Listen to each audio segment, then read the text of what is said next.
হযরত রাবিয়া বসরি রহমাতুল্লাহি আলাইহি ইরাকের বসরা নামক শহরে তিনি জন্মগ্রহণ করেছিলেন। তিনি যেদিন জন্মগ্রহণ করবেন তার বাড়িতে যে লাইট জ্বালাবে, হারিকেন জ্বালাবে, হারিকেন জ্বালানোর মতো তেলটা পর্যন্ত তার বাড়িতে ছিল না। রাবিয়া বসরির বাবা মা অত্যন্ত গরিব মানুষ ছিলেন। রাবিয়া বসরির মা রাবিয়া বসরির বাবাকে লক্ষ্য করে বলছেন, স্বামী আমার গর্ভে যে আপনার সন্তান আছে, আপনার সন্তান জন্মগ্রহণ করবে, কিন্তু বাড়িতে যে লাইট জ্বালাবো, হারিকেন জ্বালাবো, হারিকেন জ্বালানোর মতো তেলটা পর্যন্ত বাড়িতে নাই। আপনি একটু বাইরে যান, কারো কাছ থেকে একটু তেল চেয়ে নিয়ে আসেন। রাবিয়া বসরির বাবা তার মায়ের কথা মতো যখন বাড়ি থেকে বের হলেন তেল নিয়ে আসার জন্য, কিছুক্ষণ পরে আবার খালি হাতে তিনি বাড়িতে ফিরে আসলেন। রাবিয়া বসরির মা রাবিয়া বসরির বাবাকে দেখেই বুঝতে পারলেন আমার স্বামী, তাকে আমি তেল আনার জন্য পাঠিয়েছিলাম কিন্তু সে আনতে পারে নাই।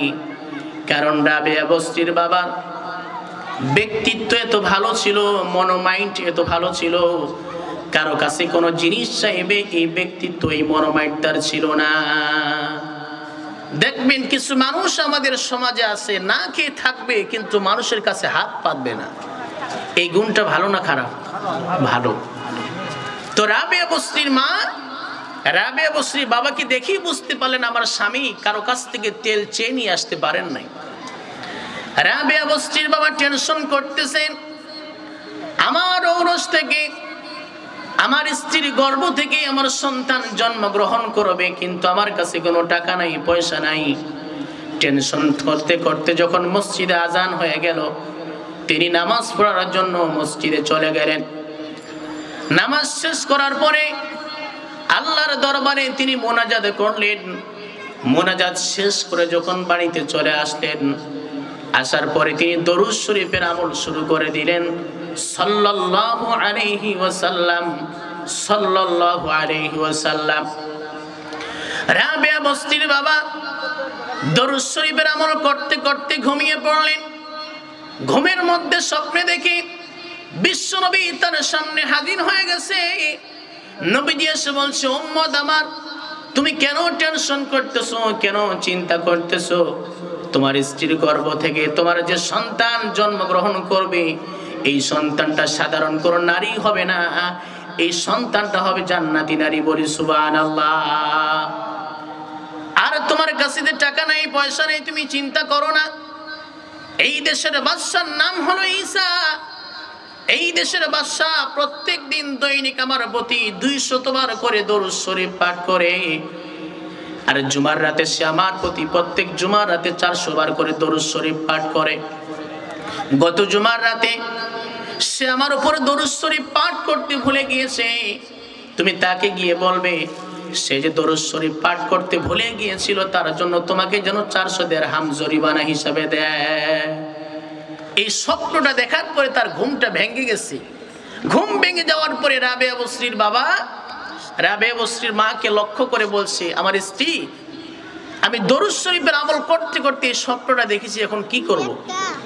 রাবিয়া বসরির মা রাবিয়া বসরির বাবাকে লক্ষ্য করে বলে, স্বামী, আপনি যে স্বপ্নটি দেখেছেন এই স্বপ্নটি একটা চিঠির মধ্যে লিখে আপনি বাদশার কাছে পাঠিয়ে দেন।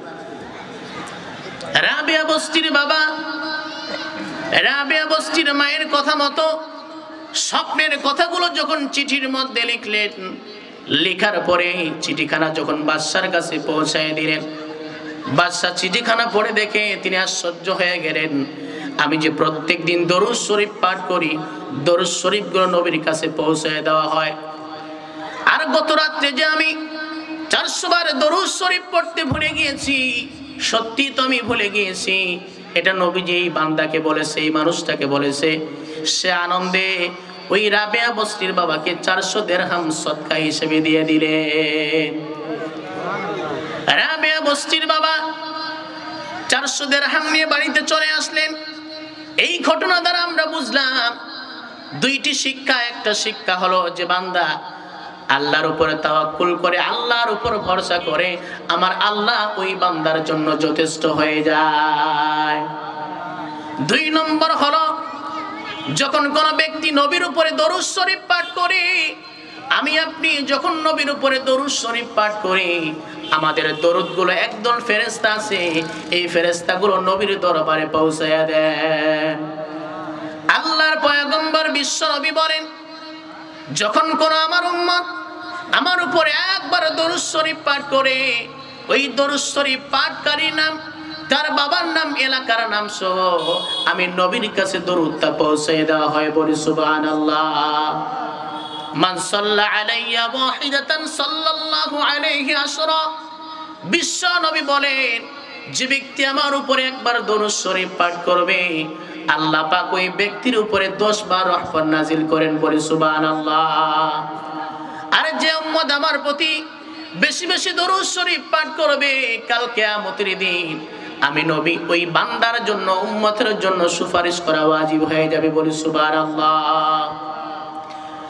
হাদিস শরীফের মধ্যে নবীজি বলেন, কিয়ামতের দিন, কঠিন মুসিবতের দিন, যে দিনটা হবে 50,000 বছরের সমান, মানুষেরা দাঁড়িয়ে থাকবে, কারো গায়ে কোনো পোশাক থাকবে না, সবাই হবে নেকেড। মানুষরা বলবে, আজকে আমাদের জাহান্নামের ফয়সালা হোক, চাই জান্নাতের ফয়সালা হোক, আল্লাহ যেন বিচার কাজ শুরু করেন।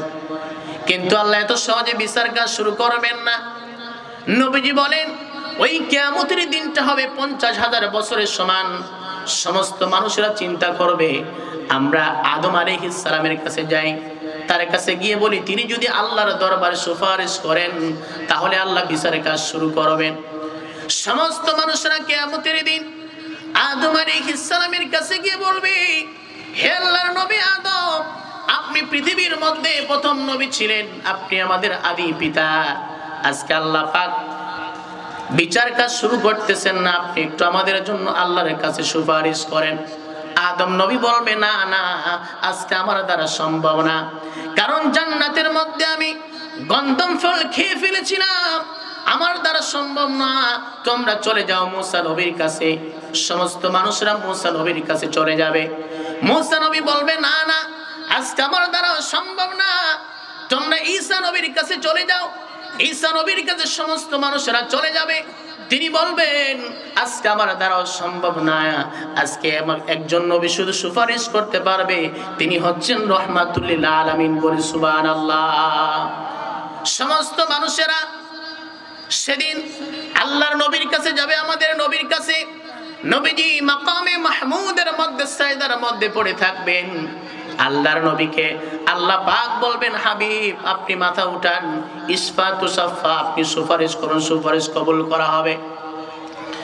সেই কিয়ামতের ময়দানে আল্লাহ রাব্বুল আলামিন নবীজিকে লক্ষ্য করে বলবেন, আমার পয়গম্বর, আপনি দুনিয়ার মধ্যে মৃত্যুর সময় উম্মতদেরকে ভুলে যাননি, আমার কাছে যখন আরশ আজিমে এসেছিলেন মেরাজের সময় উম্মতকে ভুলে যাননি, আজকে কিয়ামতের ময়দানেও আপনি আপনার উম্মতদেরকে ভুলে যাননি। আপনি আজকে যাচাই বাছাই করুন, যে সমস্ত উম্মত আপনাকে ফলো করেছে, আপনার সুন্নতকে অনুসরণ করেছে, আপনার উপরে দরুদ শরীফ পড়েছে, আমি আল্লাহর উপর ঈমান এনেছি, তাদেরকে সুপারিশ করে জান্নাতে আপনি নিয়ে যান। বলি সুবহানাল্লাহ। রহমাতুল লিল আলামিন নবী, কোরআনে প্রমাণ, আশিক বিনে কে বুঝিবে আমার দয়ার নবীর শান, উম্মত বিনে কে বুঝিবে আমার দয়ার নবীর শান। রহমাতুল লিল আলামিন নবী, কোরআনে প্রমাণ, আশিক বিনে কে বুঝিবে আমার দয়ার নবীর শান। নবী আমার মদিনারি বুলবুল, আমার আল্লাহ ভালোবেসে নামটি রাখলেন মুহাম্মদ রাসূল। আল্লাহু আকবার।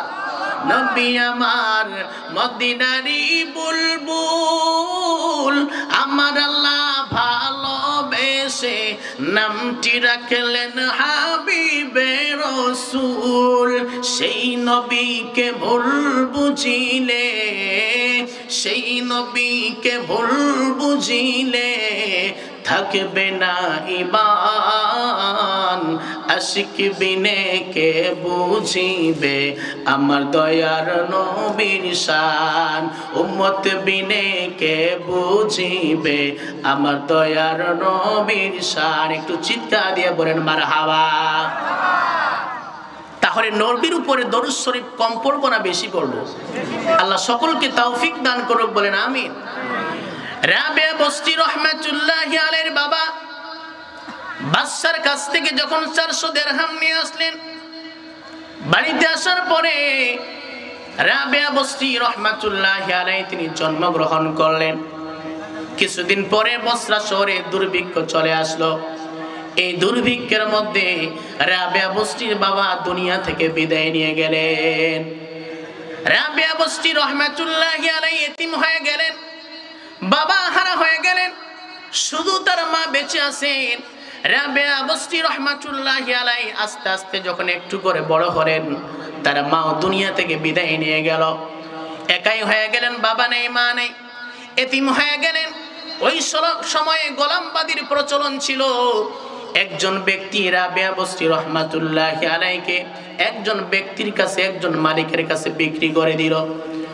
রাবেয়া বস্তি রহমাতুল্লাহি আলাইহি যখন বাদী হয়ে গেল, একজন মালিকের যখন বাদী হয়ে গেল, রাবেয়া বস্তি রহমাতুল্লাহি আলাইহি সারাদিন পরিশ্রম করতেন, মালিকের কাজ করতেন, কিন্তু রাতের বেলা যখন হয়ে যেত তাহাজ্জুদ নামাজ তিনি কোনোদিন পড়তে ভুলতেন না। বলি সুবহানাল্লাহ। ওয়া মিনাল লাইলি فتهجد به نافلة لك عسى أن يبعثك ربك مقاما محمودا।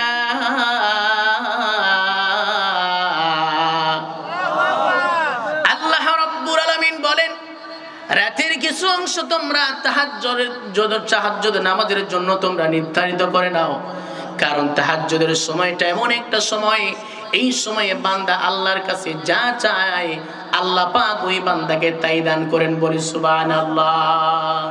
অতিও গভীর হয় রজনী যখন, নীরবে প্রভুর নাম জপিও তখন।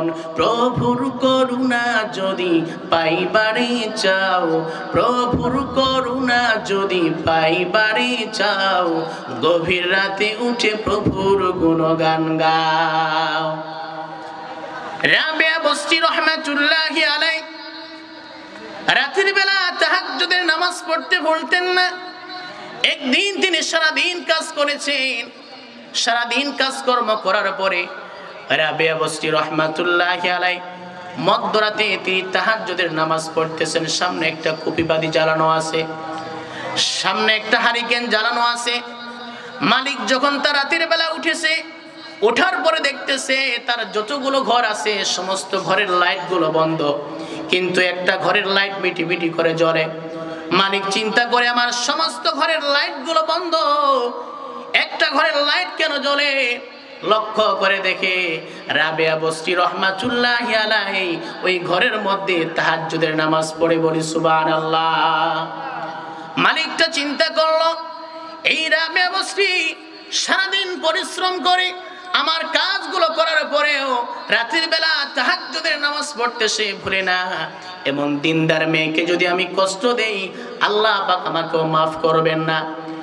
দিন যখন হয়ে গেল, পরের দিনে মালিক রাবেয়া বস্তি রহমাতুল্লাহি আলাইহিকে ডাক দিয়ে বলে, রাবেয়া রে, তুমি সারাদিন আমার পরিশ্রম করো, আমার কাজগুলো করার পরেও তুমি ক্লান্ত হও না, রাতের বেলা দাঁড়িয়ে দাঁড়িয়ে তুমি তাহাজ্জুদের নামাজ পড়ো। ও রাবেয়া বস্তি, আজ থেকে তোমাকে মুক্ত করে দিলাম, আজাদ করে দিলাম। বলি সুবহানাল্লাহ। রাবেয়া বস্তি যখন আজাদ হয়ে গেলেন, মুক্ত হয়ে গেলেন, তিনি যখন স্বাধীন হয়ে গেলেন, স্বাধীন হওয়ার পরে কিতাবের মধ্যে আসে রাবেয়া বস্তি একজন পুরুষ মানুষকে তিনি বিয়ে করলেন, কিন্তু বিয়ে করার পরে কয়েকদিন পরে তার স্বামী দুনিয়া থেকে বিদায় নিয়ে গেল। আমার ভাইয়েরা, আমার বোনেরা, একজন বোনের যখন বিয়ে হয়, বিয়ের পরে স্বামীর থেকে পৃথিবীর আপন তার কেউ হয় না। কারণ একজন মেয়ের যখন বিয়ে হয়ে যায়, বাপের বাড়ি যে অনেক ভাই বোনকে পর্যন্ত দেখে না, ঠিক কিনা বলেন? রাবেয়া বস্তি রহমাতুল্লাহি আলাইহি তার স্বামী যখন দুনিয়া থেকে বিদায় নিয়ে গেলেন, এর থেকে কষ্টের কি হতে পারে? আমাদের সমাজের মধ্যে যখন কোনো মানুষ দেখেন খুব বেশি কষ্ট পায়, মদ খায় গাঁজা খায় কষ্টকে দূর করার জন্য, ঠিক না বেঠিক বলেন? কিন্তু রাবেয়া বস্তি সব থেকে মূল্যবান ধন স্বামী তার দুনিয়া থেকে যখন বিদায় নিয়ে গেল, তিনি মদ গাঁজা খায় নাই, তিনি ইবাদতের মাত্রা বাড়াইয়া দিলেন। ইবাদত করতে করতে ওই শহরে তার নাম ছড়িয়ে পড়ল। ওই বসরা শহরে ওই সময় আরেকজন ইমাম ছিলেন, যার নাম হলো হাসান বসরি রহমাতুল্লাহি আলাইহি। নাম কি বলেন? হাসান বসরি ওই সময় বুজুর্গ ছিল। তিনি চিন্তা করলেন, রাবেয়া বস্তির মতো ধার্মিক নারীকে যদি বিয়ে করতে পারি, আমার দুনিয়াও ধন্য আখিরাতও ধন্য। কথা কোন ঠিক কিনা? কারণ নবীজি বলেন, আদ-দুনিয়া কুল্লুহা মাতা ওয়া খায়রু মাতা'id দুনিয়া আল মারআতুস সালিহা। নবীজি বলেন, দুনিয়ার মধ্যে যত সম্পদ আছে সব থেকে মূল্যবান সম্পদ হলো নেককার স্ত্রী। স্ত্রী যার ভালো হবে, পরিবারটা হবে জান্নাতের টুকরা। স্ত্রী যারা খারাপ হবে, তার পরিবারটা হবে জাহান্নামের টুকরা, ঠিক কিনা? এই জন্য নবীজি বলেন, তোমরা যখন বিয়ে করবে, মেয়েদের 4টা জিনিস থেকে বিয়ে করবে। কয়টা জিনিস বলেন? তুনকাহুল মারআতু লিআরবাইন ওয়া লিমালিহা ওয়া লিহাসাবিহা ওয়া লিজামালিহা ওয়া লিদীনিহা ফাযফার লিযাতিদ্দীন। নবীজি বলেন, তোমরা যখন বিয়ে করবে, মেয়েদের 4টা জিনিস দেখে বিয়ে করবে। 1 নম্বর হলো মালিহা, সম্পদ দেখে বিয়ে করবে।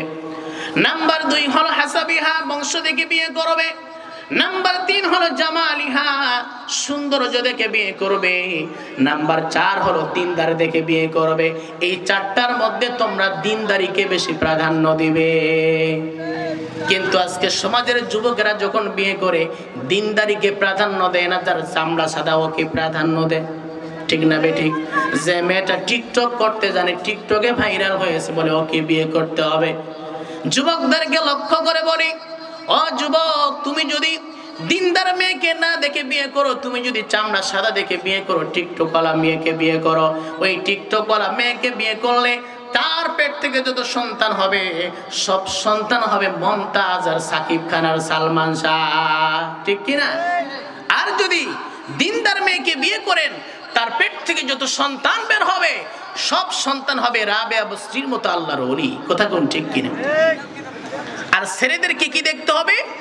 আপনারা যখন আপনার বোনকে, আপনার মেয়েকে যে ছেলের সঙ্গে বিয়ে দিবেন, ওই ছেলের বাড়ি যে এলাকায়, ওই এলাকার ইমাম সাহেবকে আগে জিজ্ঞেস করবেন যে ছেলেটা নামাজ পড়ে কিনা। কারণ নামাজ যে ছেলে পড়বে, আল্লাহ পাক বলছেন, ইন্নাস সালাতা তানহা আনিল ফাহশাই ওয়াল মুনকার, নিশ্চয়ই নামাজ মানুষকে অশ্লীল কাজ থেকে হেফাজত করে। যে যুবক নামাজ পড়বে, সে কোনোদিন মদখোর, গাঁজাখোর, ইয়াবাখোর হতে পারে না, ঠিক কিনা? হাসান বসরি চিন্তা করলেন, রাবেয়া বস্তির মতো নারীকে যদি আমি বিয়ে করতে পারি, আমার জীবনটা ধন্য হয়ে যাবে। হাসান বসরি রাবেয়া বস্তিকে প্রস্তাব দিল, ও রাবেয়া বস্তি, আমি তোমাকে বিয়ে করতে চাই। রাবেয়া বস্তি বলে, হাসান বসরি, আপনি তো বুজুর্গ মানুষ, আপনি যদি আমাকে বিয়ে করতে চান, আমার 4টা শর্ত আছে। এই 4টা শর্ত যদি পূরণ করতে পারেন, আমি আপনার সঙ্গে বিয়েতে বসবো। কয়টা শর্ত বলেন? 4টা। 1 নম্বর হলো, আমি রাবেয়া বস্তি যখন মৃত্যুবরণ করব, আমাকে যখন কবরে রাখা হবে, কবরে রাখার পরে যখন 2 জন ফেরেশতা আসবে, মার রব্বুকা ওয়া মা দীনুকা ওয়া মা নাবিয়ুকা, আমাকে যখন প্রশ্ন করবে, এই 3টি প্রশ্নের জবাব দিতে পারবো কিনা আপনি আমাকে জবাব দেন। হাসান বসরি ডাক দিয়ে বলে, রাবেয়া বস্তি রে, আমার মৃত্যুর পর আমি প্রশ্নের জবাব দিতে পারবো কিনা জানি না, তোমার প্রশ্নের জবাব তুমি দিতে পারবে কিনা এটাও তো আমি জানি না। রাবেয়া বস্তি বলে, আচ্ছা ঠিক আছে। 2 নম্বর প্রশ্ন হলো, কিয়ামতের দিন 2টা দল হবে। কয়টা দল বলেন? ফারিকুম ফিল জান্নাতি ওয়া ফারিকুম ফিস সাঈর।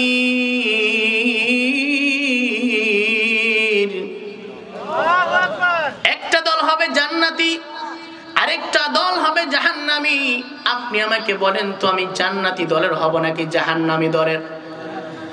হাসান বসরি বলে রাবেয়া বসরি রে, এই প্রশ্নের জবাব তো আমি দিতে পারবো না। রাবেয়া বসরি বলে ৩ নম্বর প্রশ্ন হলো কিয়ামতের দিন বান্দার ডান হাতে আমলনামা আসবে, বাম হাতেও আমলনামা আসবে। যাদের ডান হাতে আমলনামা আসবে তারা হবে জান্নাতি মানুষ, যদি বাম হাতে আমলনামা আসে তারা হবে জাহান্নামী মানুষ। আপনি বলেন তো কিয়ামতের দিন আমার ডান হাতে আমলনামা আসবে নাকি বাম হাতে আসবে? হাসান বসরি বলে রাবেয়া বসরি রে, এই প্রশ্নের জবাব আমি দিতে পারবো না। রাবেয়া বসরি বলে ঠিক আছে, ৪ নম্বরের প্রশ্ন হলো আপনি বলেন তো কিয়ামতের দিন একটা পুল সিরাত থাকবে, একটা পুল থাকবে, যেই পুলটা হবে চুলের থেকে চিকন, হীরার থেকে ধার, এই পুলটা পার হতে পারবো কিনা আমি? বলে এই প্রশ্নের জবাব তো আমি দিতে পারবো না। বলে আপনাকে 4টা প্রশ্ন করলাম, 4টা প্রশ্নের একটা জবাব দিতে পারলেন না। রাতের বেলা যখন আমি ঘুমাই তখন তো আমি এই চিন্তা আমার ঘুমে আসে না, আমি আপনাকে বিয়ে করে রাতের বেলা কেমনে ফুর্তি করব? আরেকটা রিওয়ায়াতে আসছে রাবেয়া বসরি হাসান বসরিকে বিয়ে করেছিলেন, তবে বিয়ের পরে রাতের বেলা আগে রাবেয়া বসরি হাসান বসরিকে বলতেন, স্বামী আমাকে কি আপনার কাছে কোনো প্রয়োজন আছে কিনা? এরপরে তিনি ইবাদত করতেন। কারণ একজন নারী যতই আল্লাহর ওলি হোক না কেন, স্বামীর সন্তুষ্টি ব্যতীত কোন নারীর আমল কিন্তু কবুল হবে না। স্বামীর দাম কত? আল্লাহর পয়গম্বর বিশ্ব নবী তিনি একবার পাহাড়ি এলাকায় গেলেন, পাহাড়িয়া উট এসে বিশ্ব নবীর পায়ে সেজদা করলো। সাহাবায়ে কেরাম বলছেন, নবীজি উটদের কত সৌভাগ্য, তারা আপনার পায়ে এসে সেজদা করলো, আপনি যদি আমাদেরকে অনুমতি দেন আমরাও আপনার পায়ে সেজদা করি। আল্লাহর পয়গম্বর বিশ্ব নবী সাহাবীদেরকে লক্ষ্য করে বলছেন, সাহাবীরা রে, মানুষ মানুষকে সেজদা দিতে পারে না, যদি সেজদা দেওয়ার হুকুম থাকতো, নিয়ম থাকতো, পৃথিবীর সমস্ত নারীদেরকে বলতাম তারা যেন সকাল সন্ধ্যা স্বামীর পায়ে সেজদা করে বলে সুবহানাল্লাহ। স্বামীর দাম কম না বেশি বলেন? কিন্তু অনেক মা বোন আছে স্বামীকে দাম দিতেই চায় না, আছে না নাই? বলে স্বামীকে বলে গোলামের বেটা গোলাম, আছে না নাই? স্বামীর নাম ধরে ডাকে, বলে সাগর এদিকে আসো, আছে না নাই? ডিজিটাল নারী এখন, কি নারী? ডিজিটাল নারী। এক যুবক তার নাম হলো সাগর, স্ত্রীর নাম হলো নদী। তো স্বামী স্ত্রীকে নাম ধরে ডাক দে, নদী বলে ডাক দে, আর স্ত্রী স্বামীকে সাগর বলে ডাক দে। এখন তার একটা সন্তান আছে, ছোট্ট বাচ্চা, ওই সন্তানটাও ওই সাগর নদীকে আব্বা আম্মা বলে ডাক দেয় না, আব্বাকে বলে সাগর, মাকে বলে নদী। তো স্বামী তো বেকায়দায় পড়ে গেছে, বলে স্ত্রী তুমি আমাকে নাম ধরে ডাকার কারণে আমাদের যে সন্তানটা আছে আমাদের নাম ধরে ডাক দেয়, আমাকে কোনোদিন আব্বা বলে ডাকে না, আমার তো মান সম্মান সব চলে যাবে। আজ থেকে নিয়ম করতেছি তুমি আমাকে আব্বা বলে ডাক দিবা, আমি তোমাকে আম্মা বলে ডাক দিব, তাহলে আমাদের সন্তানটা আমাদেরকে আব্বা আম্মা বলে ডাক দিবে। কথা কি বুঝে আসছে? এই হলো সমাজের অবস্থা। আপনার কাছ থেকে আমাদের সন্তানগুলো শিখবে, ঠিক না বে ঠিক? আমার ভাইরা, রাবেয়া বসরি রহমাতুল্লাহি আলাইহি তিনি একদিন ফজরের নামাজ আদায় করার পরে জায়নামাজে বসে আছেন, ইশরাকের নামাজ পড়বেন। হাদিস শরীফের মধ্যে রয়েছে, যদি কোনো ব্যক্তি ফজরের নামাজ পড়ার পরে জায়নামাজে বসে থাকে, সেখানে ইশরাকের নামাজ পড়ে, আল্লাহ পাক তার আমলনামায় কবুল হজ এবং উমরা করার সওয়াব দিয়ে দিবে। সুবহানাল্লাহ। রাবেয়া বসরি রহমাতুল্লাহি আলাইহি ফজরের নামাজ আদায় করার পর জায়নামাজে বসে আছেন, ইশরাকের নামাজ পড়ে তিনি উঠবেন। এমন সময় একজন ভিক্ষুক এসে বলে, বাড়িতে কোনো খাবার আছে নাকি? আমি 3 দিন ধরে না খেয়ে আছি। রাবেয়া বসরি কাজের মেয়েকে ডাক দিয়ে বলে, কাজের মেয়ে রে, বাড়িতে দেখো তো কোনো খাবার আছে কিনা। কাজের মেয়েটা ডাক দিয়ে বলে, ও রাবেয়া বসরি, বাড়িতে মাত্র 2টা রুটি আছে, আমি তো মনে করেছিলাম একটা রুটি আপনি খাবেন আর একটা আমি খাবো। রাবেয়া বস্তি ডাক দিয়ে বলে, কাজের মেয়ে রে, আমাদের খাওয়ার দরকার নাই, 2টা রুটি তুমি ভিক্ষুককে দান করে দাও। 2টা রুটি যখন ভিক্ষুককে দান করে দিলেন, দান করে দেওয়ার পর কাজের মেয়েটা রেগে গিয়েছে, রাবেয়া বস্তি, আমরা তো না খেয়ে আছি, আমি মনে করেছিলাম একটা আপনি খাবেন আর একটা আমি খাবো, আপনি 2টা দান করে দিলেন কেন? রাবেয়া বস্তি ডাক দিয়ে বলে, কাজের মেয়ে রে, তুমি কি জানো না আল্লাহ তাআলা কোরআনে কারিমের মধ্যে বলছেন, মান জা আবিল হাসানাতি ফালাহু আশরু আমসালিহা। জোরে বলি আল্লাহু আকবার। আল্লাহ বলছেন যে বান্দা আমার রাস্তায় 1 টাকা দান করবে, আমি 10 গুণ বাড়িয়ে দেব। ও কাজের মেয়েরে, 2টা রুটি ভিক্ষুককে দান করে দিয়েছে, একটু অপেক্ষা করো, আল্লাহ 2টার বিনিময়ে 10 দুগুণে 20টা রুটি আমাদের জন্য পাঠিয়ে দিবেন। বলে সুবহানাল্লাহ। কি পরিমাণ আল্লাহর উপর তাওয়াক্কুল দেখেন। কিছুক্ষণ পরে পাশের বাড়ি থেকে ছোট্ট একটা মেয়ে আসছে, আসার পরে বলতেছে, রাবেয়া বস্তি, আমার বাবা আপনার জন্য 18টা রুটি পাঠিয়েছে, বলে রুটি তুমি নিয়ে যাও। ওই মেয়ে, ছোট্ট মেয়েটা যখন চলে গিয়েছে, কিছুক্ষণ পরে আবার রুটিগুলো নিয়ে আসছে, বলে রাবেয়া বস্তি, আমার গন্তে ভুল হয়ে গিয়েছিল, আসলে আমার বাবা আপনার জন্য 20টা রুটি পাঠিয়েছিল, বলে এবার দাও। ছোট্ট মেয়েটা বলে, আমি যখন 18টা রুটি নিয়ে এসেছিলাম আপনি নিলেন না, 20টা রুটি নেওয়ার কারণ কি? এবার রাবেয়া বস্তি ডাক দিয়ে বলে, তার কারণ হলো আল্লাহ কোরআনে কারিমে বলছে, যে ব্যক্তি 1 টাকা দান করবে, 1-এর বিনিময়ে 10 টাকা আল্লাহ তাকে দিয়ে দিবেন। আল্লাহর উপর আমার বিশ্বাস আছে, সকালবেলা আমি একজন ভিক্ষুককে 2টা রুটি দান করেছি, এই কারণে আমি 18টা রুটি পাবো না, পেলে 20টা রুটি পাবো। জোরে বলি সুবহানাল্লাহ। হযরত রাবেয়া বস্তি রাহমাতুল্লাহি আলাইহি ইন্তেকাল যখন করলেন, তার কাজের মেয়েটা স্বপ্নে দেখেন রাবেয়া বস্তি জান্নাতের মধ্যে ঘোরাফেরা করতেছেন। এমন সময় কাজের মেয়েটা স্বপ্নের মধ্যে রাবেয়া বস্তিকে প্রশ্ন করলেন, রাবেয়া বস্তি, আল্লাহ পাক আপনার সঙ্গে কেমন আচরণ করেছেন? রাবেয়া বস্তি কাজের মেয়েটাকে লক্ষ্য করে বলে, আল্লাহ আমার সঙ্গে ভালো আচরণ করেছেন, আল্লাহ আমাকে জান্নাত দিয়েছেন। তবে ঘটনা হলো, মৃত্যু হয়, আমাকে যখন কবরে রাখা হয়, 2 জন ফেরেশতা আমার কাছে আসে, আসার পরে 3টি প্রশ্ন করে, মার রব্বুকা ওয়া মা দীনুকা ওয়া মা নাবিয়ুকা। এই 3টি প্রশ্ন যখন আমাকে করে, তোমার রব কে, তোমার দ্বীন কি, তোমার নবী কে, আমাকে যখন প্রশ্ন করলো, আমি 2 জন ফেরেশতাকে উল্টো প্রশ্ন করলাম, তোমরা কোথা থেকে আসছো? 2 জন ফেরেশতা বলল, আমরা আসমান থেকে আসছি। বলে আসমান থেকে জমিনে আসতে কত বছরের রাস্তা? বলে 500 বছরের রাস্তা।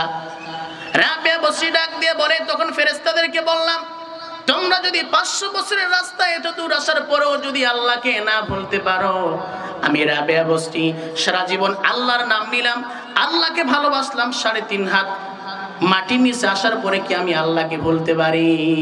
জোরে বলি সুবহানাল্লাহ।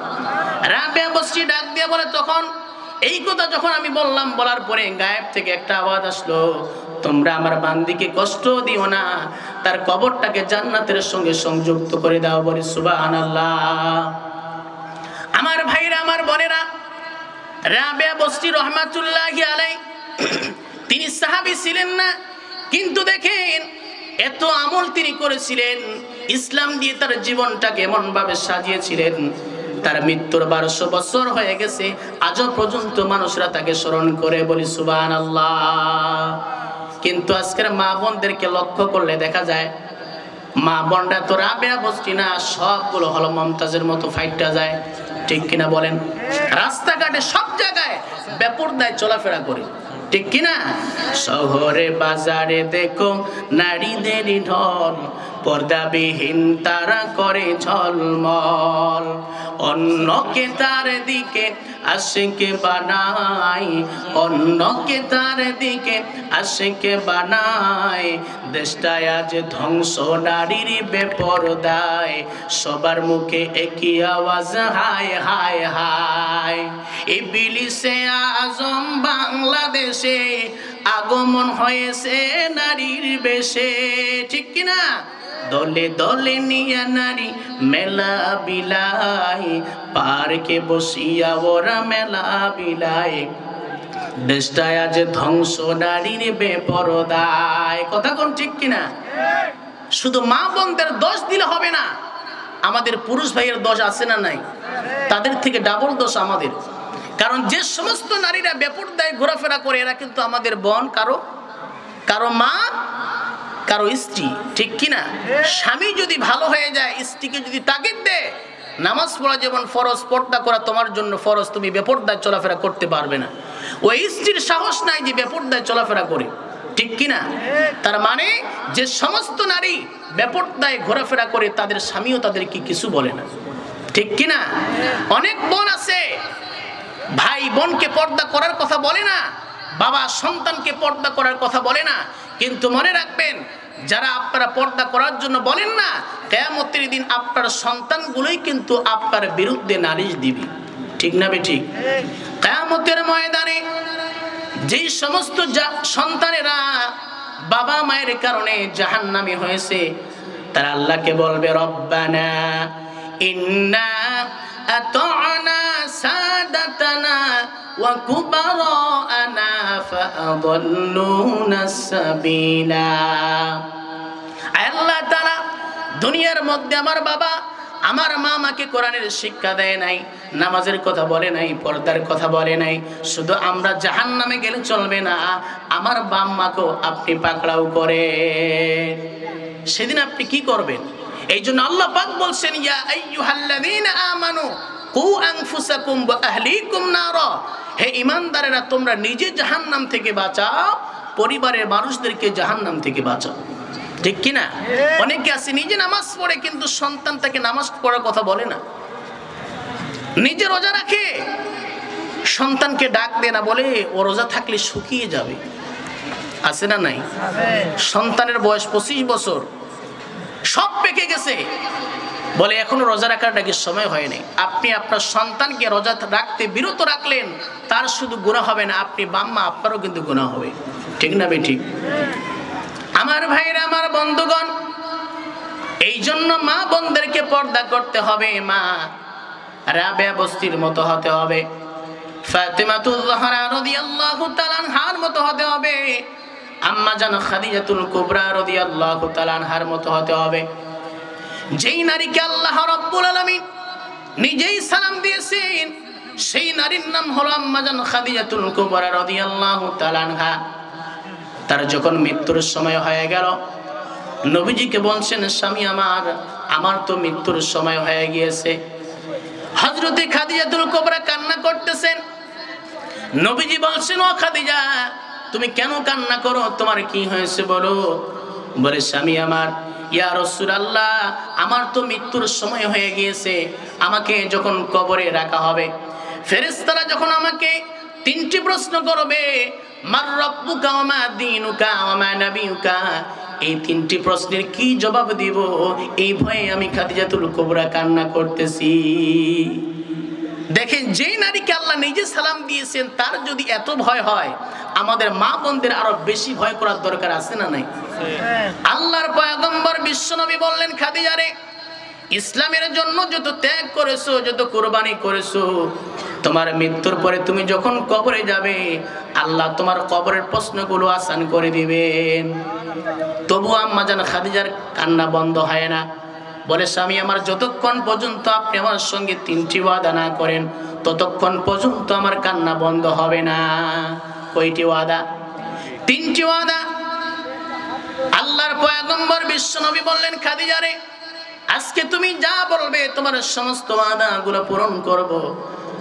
আম্মা জান খাদিজাতুল কুবরা বলছেন, স্বামী আমার 1 নম্বর ওয়াদা করতে হবে, আমার মৃত্যুর পরে আমার জানাজা নামাজের ইমাম আবু বকরকে দিয়ে করাবেন না, ওমরকে দিয়ে করাবেন না, ওসমান আলীকে দিয়ে করাবেন না, আমার জানাজার নামাজের ইমাম হবেন আপনি।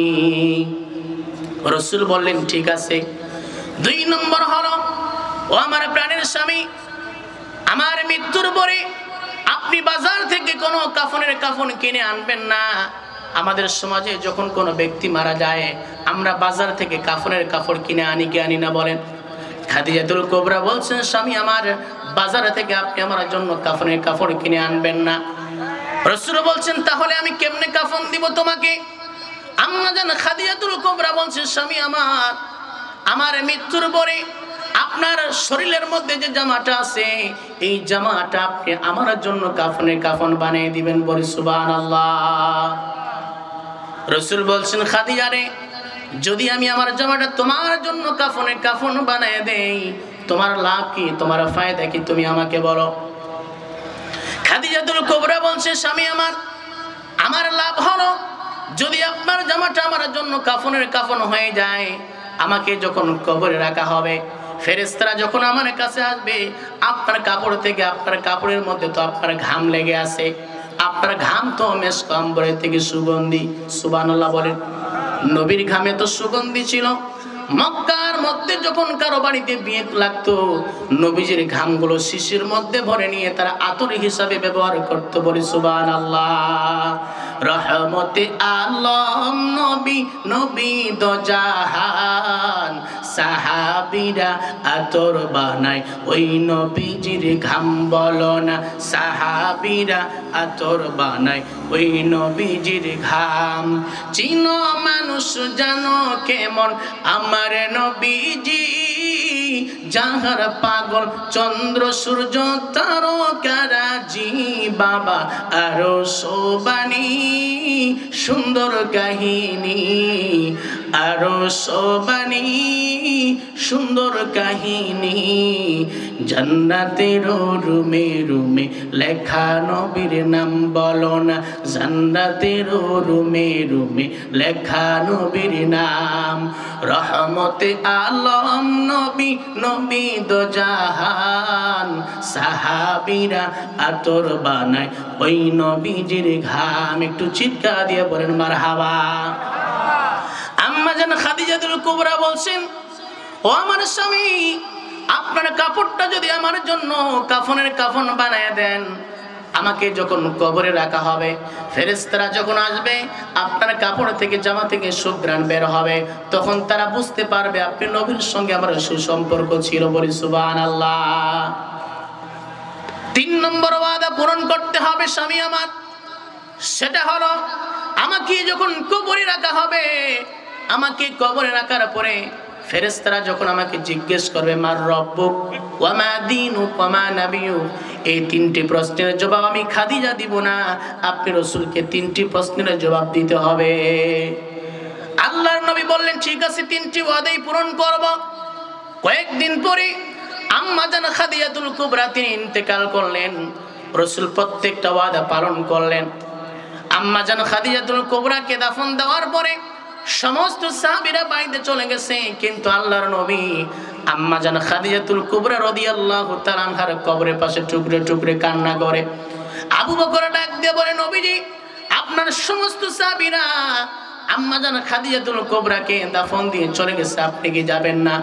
নবীজি কান্না করতেছেন আর বলতেছেন, ও আবু বকর, তুমি কি জানো না আমার খাদিজার সঙ্গে আমি 3টি ওয়াদা করেছি, 2টি ওয়াদা পূরণ করেছি, এখনো 1টি বাকি আছে। ফেরেশতারা তাকে যখন প্রশ্ন করবে, প্রশ্ন করার জন্য আসবে, এই 3টি প্রশ্নের জবাব দেওয়ার পরে আমি এখান থেকে যাব। আল্লাহ রাব্বুল আলামিন জিবরাইলকে লক্ষ্য করে বলছেন, জিবরাইল যাও, আমার বন্ধুর কাছে যাও। আমার বন্ধু যেদিন খাদিজাতুল কুবরার সাথে 3টি ওয়াদা করেছিল, 3টি ওয়াদা পূরণ করার জন্য স্বয়ং মহান রব্বুল আলামিন আরশের মালিক আমি জিম্মাদারি নিয়ে নিয়েছিলাম, বলি সুবহানাল্লাহ। দেখেন, আম্মা জান খাদিজাতুল কুবরা সারাটা জীবন তার সম্পদগুলো ইসলামের পথে ব্যয় করেছে, নবীজিকে সাহায্য করেছে, তার কত ভয়। আর আজকে মা বোনদের কোনো ভয় নাই, ঠিক না বেঠিক?